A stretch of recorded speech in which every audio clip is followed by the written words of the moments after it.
too, and y'all are taking meds, and then, it's not like you can't talk about it. Right. It's not secret friends and friendships that makes it very hard. Be a good listener. Take the time to sit with them quietly and let them express themselves. Listening skills involve usually responding in some way, right? It can be either I hear you, they say something, and you go, so what I think you're telling me is, and you repeat back what they said, because that shows you are actively listening and trying to understand what they're trying to say. There's also Google tips for how to help you be a better listener. There's the words. How to help you be a better listener. It's said to also honor your relationship outside of the mental illness. So I thought about this one because I was like, that's kind of a weird thing. But if you hyper-focus on it. And there it was, is that if that is all your relationship is, then you have no downtime. You should still go on dates. You should still spend time with each other on a one-on-one basis without your children. It is to express love and admiration for your partner without the illness being a topic. Right. Is really what it is. And I think that's kind of nice, and that's probably helpful, is that not everything can be about it. And then also to practice self-care for yourself. Because if you're not the one that's going through everything, you're still dealing with your partner going through everything. And so doing your self-care is still important. You can't let that be a back burner thing. Right.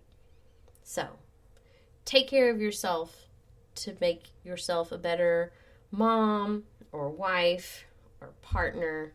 Or husband or dad. Because maybe there's guys out here listening. We don't know.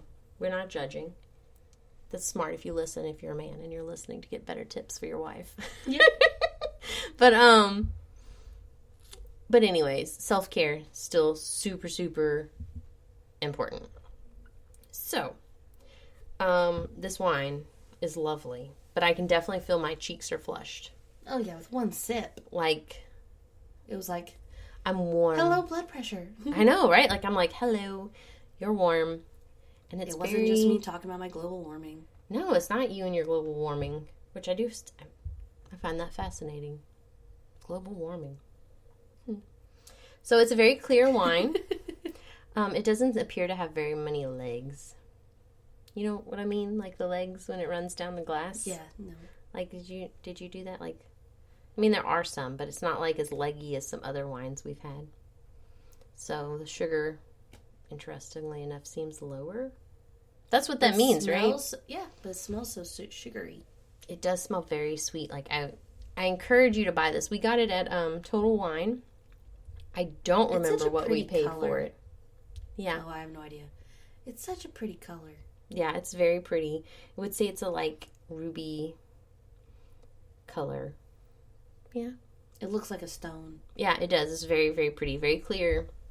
You hold it up to the light, it's even prettier. It'd make a nice sun catcher. If you're not drinking it, obviously.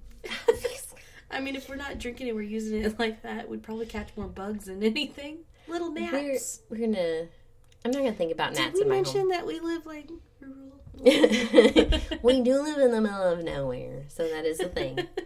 Bugs are an issue. Well, so that wraps up today's episode. We hope you enjoyed this wine and motherhood adventure. Thank you for tuning in and turning up with us. Be sure to follow us on Facebook, Twitter, and Instagram, and YouTube, right? Yes, and YouTube. At Mom's Guide 2, because that's the number 2 wine. Leave us a love note, episode suggestion, or just say hi. What's up? This is Eliza. And this is Rosie. And we'll be spilling with you soon.